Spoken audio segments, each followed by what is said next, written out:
Part 1. You will hear a phone conversation between two people, Kathy and John. John is hoping to volunteer at a retirement home. First, you have some time to look at questions 1 to 10.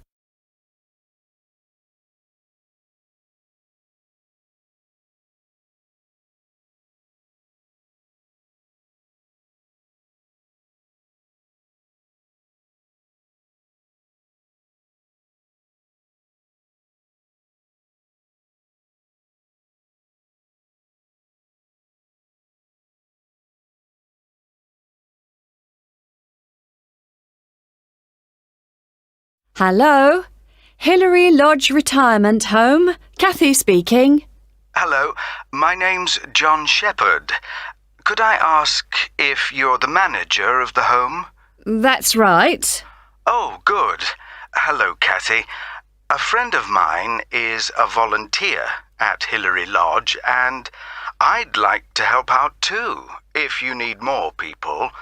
I work part-time, so I have quite a lot of free time. We're always glad of more help, John. Shall I tell you about some of the activities that volunteers get involved in? Please. Well, on Monday evenings, we organise computer training. We've got 6 laptops and 5 or 6 residents come to the sessions regularly. They're all now fine at writing and sending emails, but our trainer has just moved away and we need 2 or 3 volunteers who can help the residents create documents. Just simple things, really. I'd certainly be interested in doing that. Great! Then on Tuesday afternoons, we have an informal singing class, which most of the residents attend. We've got a keyboard and someone who plays, but if you'd like to join in the singing, you'd be very welcome. I work on Tuesdays at the moment, though that might change. I'll have to give it a miss for now, I'm afraid. OK. Then on Thursday mornings, we generally have a session in our garden. Several of our residents enjoy learning about flowers, where they grow best, how to look after them and so on. Is that something you're keen on? I'm no expert, but I enjoy gardening, so yes, I'd like to get involved. Do you have your own tools at the home? We've got a few, but not very many. I could bring some in with me when I come. Thank you very much. One very important thing for volunteers is that we hold a monthly meeting where they all get together with the staff. It's a chance to make sure we're working well together and that everyone knows how the residents are and what's going on in the home. Uh-huh. Now, obviously, we'd need to get to know you before you become one of our volunteers. Of course. Could you come in for an informal interview later this week, maybe? I'm busy the next couple of days, but would Saturday be possible? Certainly. Just drop in any time during the day. I won't be working then, so you'll see my assistant, Mairead. Sorry, how do you spell that? It's M-A-I-R-E-A-D. Mairead. OK, got that. It's not a name I'm familiar with. Oh, it's an Irish name. She comes from Dublin. Right. And the road that Hillary Lodge is in is called Bridge Road, isn't it? That's right. Number 73. Fine. Oh, one other thing you might be interested in. We're holding a couple of open house days and still need a few volunteers if you're available. What are the dates? There's one on April the 9th and another on the 14th of May. They're both Saturdays and all-day events. I can certainly manage May the 14th. I've got another commitment on April the 9th, though. That would be a great help. We're having several guest entertainers, singers, a brass band and so on, and we're expecting a lot of visitors. So one possibility is to help look after the entertainers.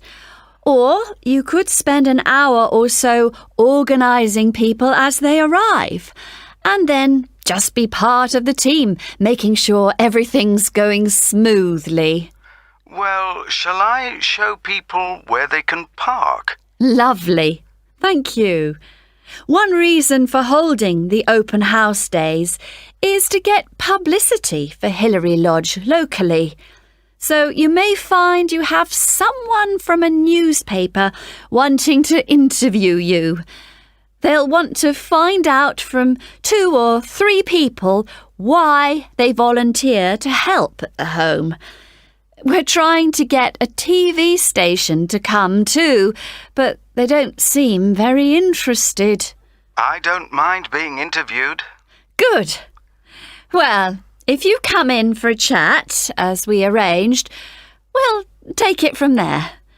Thank you very much for calling. My pleasure. Goodbye. Bye. That is the end of part 1. You will now have half a minute to check your answers.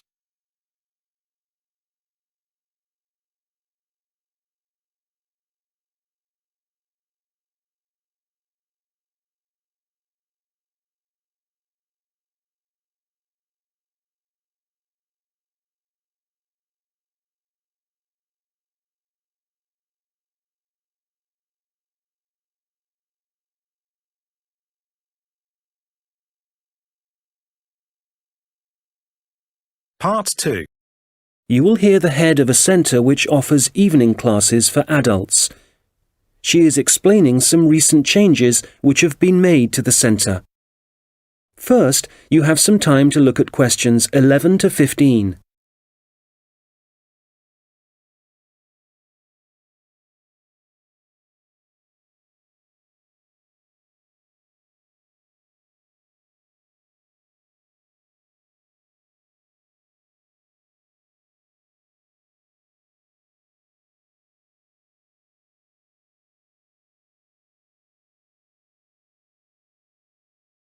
Hello.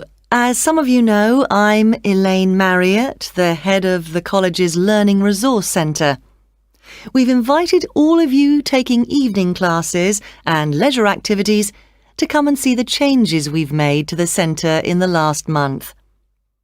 One major change we've made here on the ground floor is to the layout, as you can see from looking around you.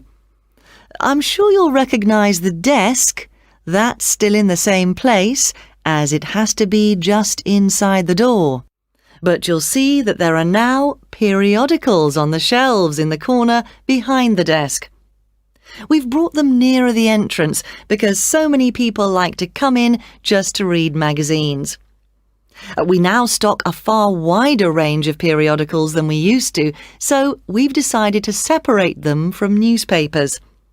This means the newspapers are now just the other side of the stairs, near the study area. Now, another thing is that we've brought the computers downstairs. People used to complain about having to go upstairs to use them. So they're now at the far side of the building on the right, in the corner overlooking the car park. We've now got an extra photocopier. So, as well as the one upstairs, there's one down here. You can see it right opposite the entrance, by the wall on the far side. The biggest change, though, and one I'm sure many of you will welcome, is that we now have a cafe at last. We've been asking for one for years. If you turn right, as soon as you get past the desk, you'll see the door ahead of you. It became possible to have a cafe because the building has been extended and we've now got a new office and storeroom area. What else should I tell you about before we walk round? Oh yes, we've had so many requests for books on sport that we've bought a lot more, and they're all together immediately to the right of the entrance. Before you hear the rest of the conversation, you will have some time to look at the questions 16 to 20.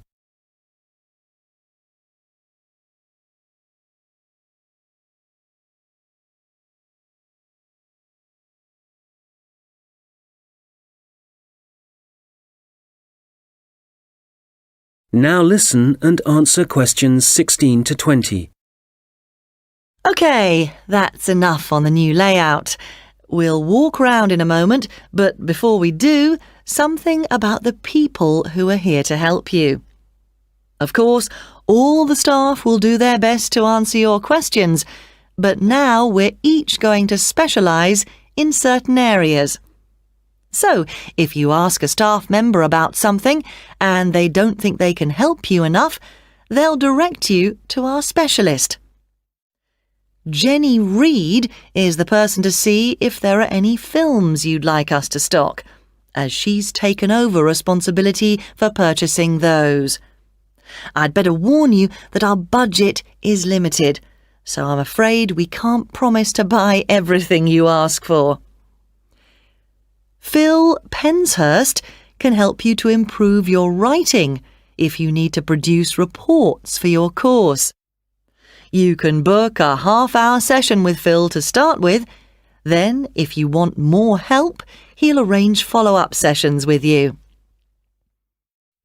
I must mention Tom Salisbury. Many people are interested in doing research or just reading about this region. The people, occupations, changes over the years and so on.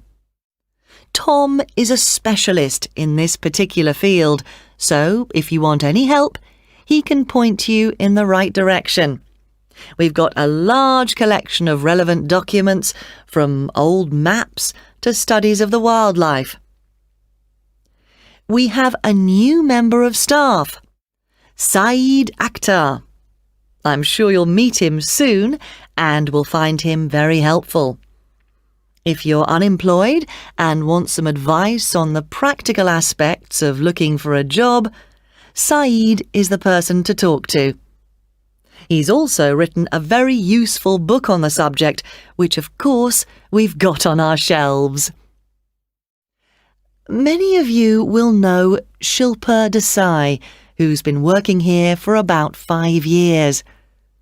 Shilpa now has the additional responsibility of giving information and advice on anything to do with housing, such as finding out what's available or whether you're eligible for financial help. Right, well, that's quite enough from me. So let's walk round the library. That is the end of part 2. You now have half a minute to check your answers.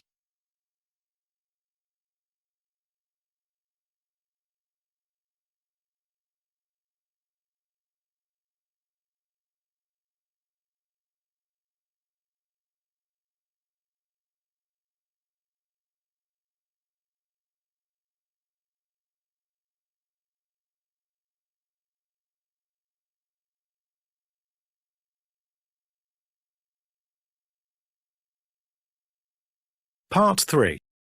You will hear a tutor and a student discussing a project the student is working on. First, you have some time to look at questions 21 to 27.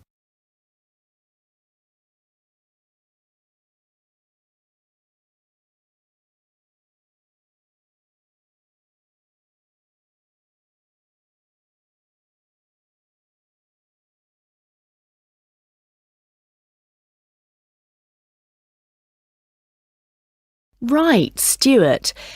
Well, I've read your draft report on your work placement at the Central Museum Association. Sounds as if you had an interesting time. So you ended up making a film for them? Yeah, it was a film to train the employees in different museums in the techniques they should use for labelling ancient objects without damaging them. Some of them are really fragile. OK. So in your report, you go through the main stages in making the film. Let's discuss that in a little more detail.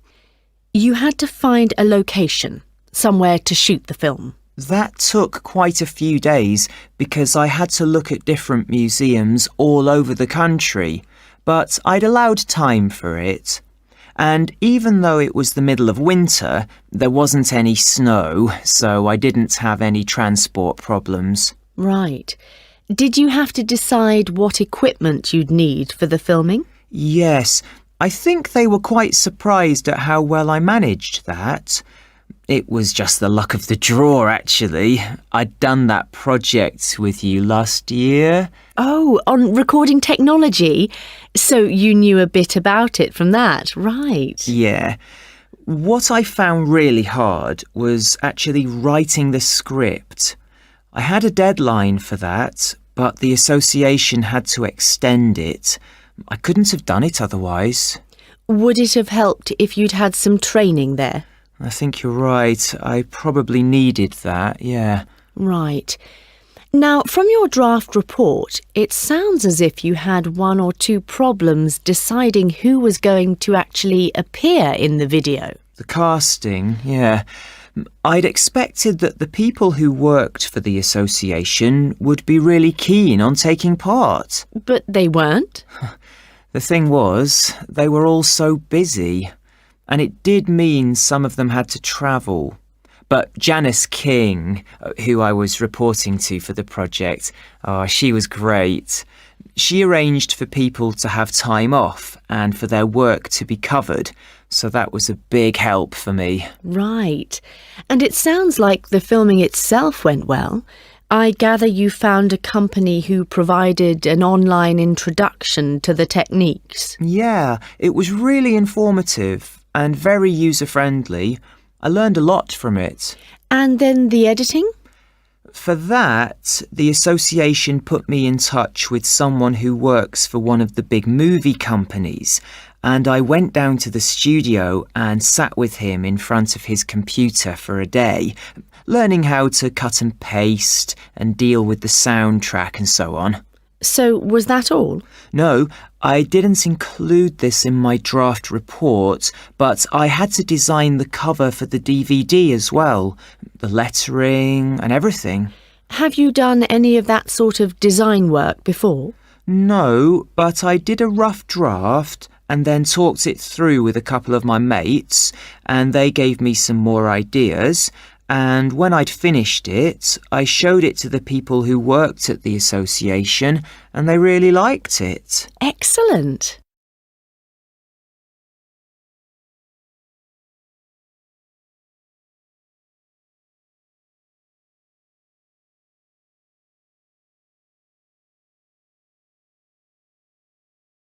Now listen and answer questions 28 to 30. Now, as well as your own draft report, I've also received some written evaluation from the association on the work you did during your placement and how it was of benefit to them. I noticed that you haven't included anything on that in your report yet. How my project benefited the association, you mean? So, do I have to include that? Yes. Let's think. I suppose if I hadn't made the film for them, they'd have had to get an outside company to do it. But because I was actually working for the association, I'd got much more of a feeling for what their aims are. Things like their responsibility for the conservation of the exhibits. I don't think an outside company would have had that understanding. They'd have been more detached. Right. And the association also said that because of your background, you had a good idea of where to go to get the best deal for the equipment you needed. They said the saving in expense made it worthwhile, even though sourcing it took quite a bit of time. Yes, that's true.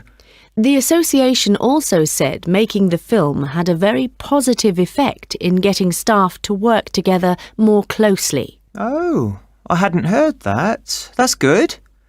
And certainly people weren't afraid to tell me what they thought about it as I was making it, so I was able to get lots of feedback at every stage. That was useful for me, but it also meant the final product worked better for them. Can you think of any other benefits? Well, I don't think they'd really thought out what they'd do with the film once it was made. I made quite a few suggestions for the distribution, other people we could send it to, as well as museum staff. Yes, they mentioned that. OK, good. Well, it sounds like they certainly... That is the end of part 3. You now have half a minute to check your answers.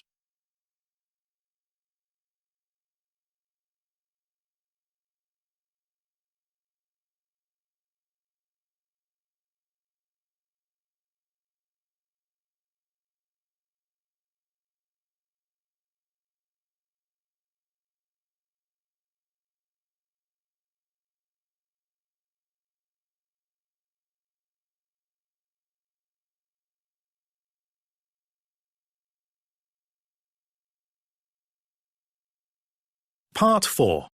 You will hear a lecture about a species of bird called the New Caledonian crow. First, you have some time to look at questions 31 to 40.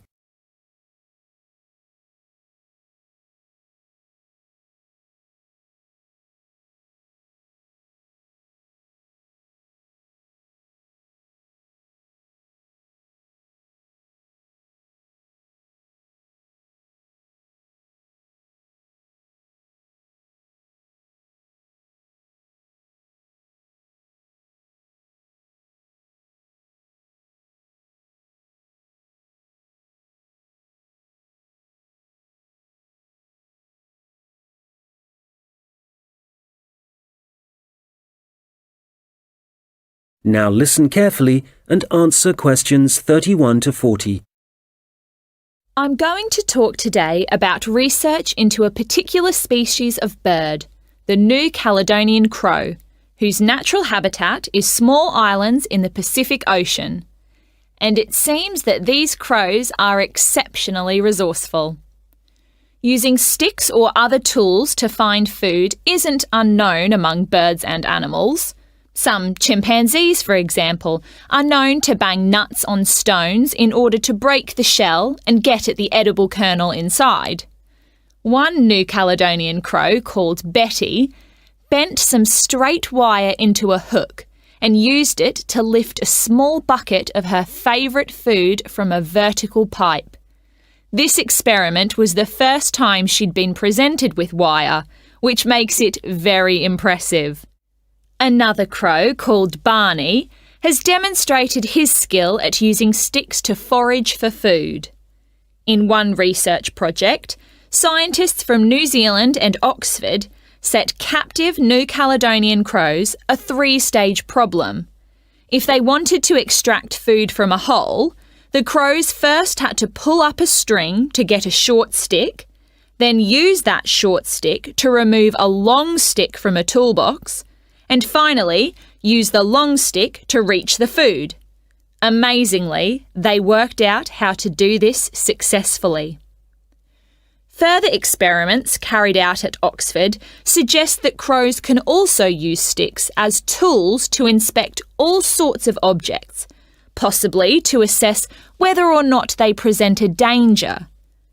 The idea for the experiment came from observing the birds using tools to pick at random objects, such as a picture of a spider that was printed on some cloth.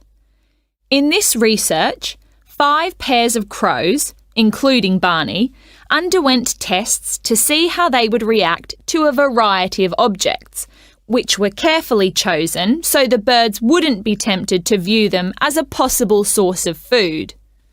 As a further precaution, all the crows had been fed beforehand.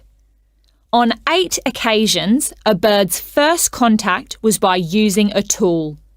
In all 3 trials, Barney began by using a stick for inspection. One involved a rubber snake. First, he approached it, but didn't touch it, then retreated to pick up a stick. He then prodded it with the stick. After some more investigation, he discarded the stick and carried on pecking at the snake more confidently, apparently convinced that it wouldn't move. In other experiments, 2 different birds, called Pierre and Corbeau, also made a first approach with tools on 3 separate occasions. Pierre used a short piece of wood chip to touch a light which was flashing, and Corbeau was seen prodding a metal toad with a stick. Significantly, the crows tended to use the sticks only to make their first contact with the object.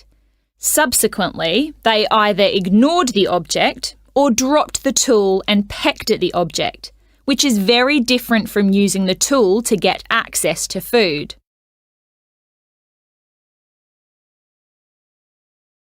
So, what conclusions can be drawn from the research? Evidence is building up from experiments such as these that the birds are able to plan their actions in advance, which is very interesting for understanding their cognition. They don't seem to be responding in a pre-programmed sort of way. It may even be possible that they're able to view a problem and work out what the answer is. However, a major difficulty is assessing whether this tool-using behaviour is a sign of intelligence. To some extent, this is related to the ecological circumstances in which the animal is found. So, scientists want to find out much more about how the crows behave in their native habitat, and a team from Exeter and Oxford universities is carrying out research in New Caledonia. They're looking into whether the birds' way of searching for food gives them any possible evolutionary advantage. The birds are hard to observe, as they live in a region of mountainous forest, so the researchers have attached tiny cameras to the tails of some birds as one method of investigating their behaviour. The birds are masters at using sticks to find their food, in particular beetle larvae from the trees. It's possible that the birds can derive so much energy from these grubs that they only need to eat a few each day. This would mean that they wouldn't have to spend most of their waking time searching for food, as most animals do. The beetle larvae have a distinct chemical makeup, which can be traced through the feathers and blood of birds that eat them. Scientists have collected samples from crows in order to estimate the proportion of larvae in their diet.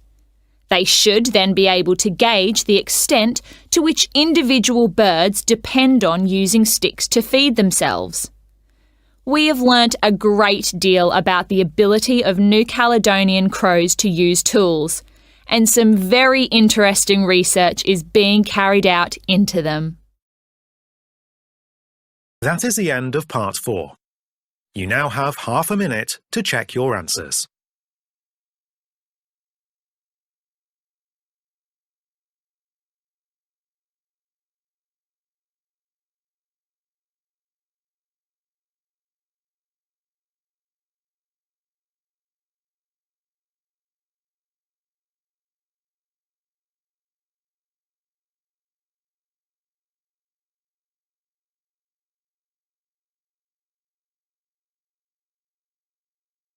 That is the end of the listening test.